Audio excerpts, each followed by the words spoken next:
What's going on, everybody? So check this out. I was thinking about trying to do something a little bit different. I've never done a video like this. So I wanted to talk about something that I've slowly become addicted to over the last couple of years. And anyone that really knows me, I'm sure is already annoyed as fuck by it. But simply, it's just this. It's these guys right here. These guys. I don't know how to explain why I'm addicted to it. It's just, I've been learning card magic over the last couple years, ever since Rosemary was born, and I just find it so therapeutic and so relaxing to just do it, as well as bring a smile to someone's day, you know what I'm saying? Like, it just, something about it is just mwah. But anyways, I wanted to talk about it and get into doing reviews about decks because I just started collecting them, and I just find them so fascinating. So we'll just get right into it, all right? See you in a second.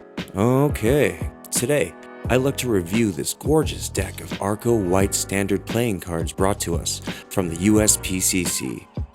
Originally reprinted in 2011, this 2018 release of the white version was, needless to say, limited and an incredibly high demand deck, as the price for them at the time was still around $6 a deck.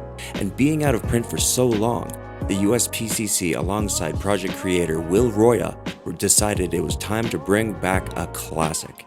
And again, remind ourselves that quality is strong within the USPCC. Usually embodied in the classic red or blue prints, this white edition, I believe, was a Kickstarter stretch goal and was made among the release of the blue and reds. The front is a black and white color scheme with the classic ARRCO US regulation playing cards printed on the front, outlined in dual black borders, and their signature spadile in gray to accent the ARRCO lettering with a capital A and all four suits represented in the center. The bottom of the tuck reads NYMP, ARRCOcards.com, and various manufacturing details with no barcode. The sides read the United States Playing Card Company on one and Premium Finish Made in the USA on the other.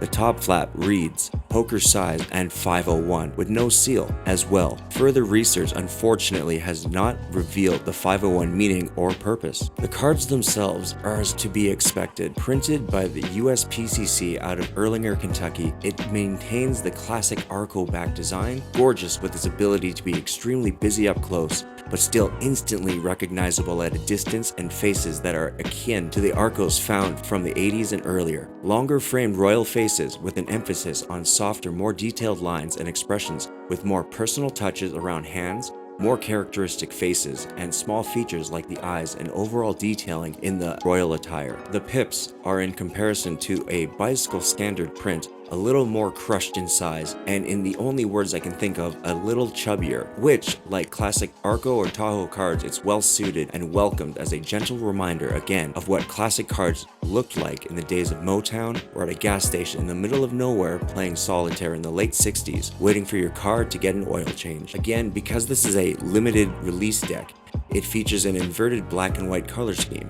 The cards are made with premium cardstock, and from what I can tell on examination, Bicycle's trademark air cushion finish and gloss. Included as well in the deck is two jokers, one with a special card reveal, two double back cards, one regular, one with a blue back, and comes in a special stacked order right out of the box. Although, if you cut the cards at the 2 of hearts and perform a perfect pharaoh or riffle shuffle with the 4 of clubs on top, it creates an almost mnemonic stack, but not entirely. If someone out there knows, please feel free to leave a comment down below. I'd love to know what and why they went with this special stack. They are fairly, if not exactly, the same type of card that you would expect from the USPCC or Bicycle brand. It fans well, shuffles, pharaohs, and allows for really nice, really smooth handling when performing tricks. The one downside though is that I'm finding that they are definitely a little stiff out of the box, but with a few shuffles and springs they break in to be a really durable yet soft handling deck. In comparison to other decks in that price range, for the price of $6 a deck upon release, had I known these existed, I would have snagged definitely a brick. Still great to look at, play with, and at $1 more than my current street favorites, the Skull deck or the Unicorn deck. Both great right out of the box and only at $5 to $7 depending on where you look. And where did I find this? I know a lot of people will ask. Unfortunately, and maybe fortunately, I found these awesome sales on Mixed Bricks from playingcarddex.com. Not a sponsor. But for $75 Canadian, including shipping, I was sent one of these decks among several other very high value decks that I couldn't be happier to own in my collection. My final thoughts on this: honestly, I really can't complain with any deck under the $10 mark that offers a properly working deck right out of the box, with magicians in mind first, and that is a huge A plus on my end. As a practicing street magician, the only downside is that, just like a generic bike deck, they're stiff and absolutely must be broken in before any serious street work, because after you do, they become softer and handle much better. Although only time will tell how long they will go before they become clumpy, but I might just come back to that in another video. And again, I'd like to give a huge shout out to playingcarddecks.com for offering up a crazy selection and amazing price on random mixed decks. Without things like this, I would have never found this deck and others like it, so if you're looking for a massive selection of cards for any style and flavor, definitely check them out. The link's in the description below, and if you found this review interesting and informative, I invite you to hit that subscribe button, like this video, and hit that notification bell button for further videos like this and other fun content. I'm your boy John Japanda, thanks for chilling with me. I'll see you all in the next video.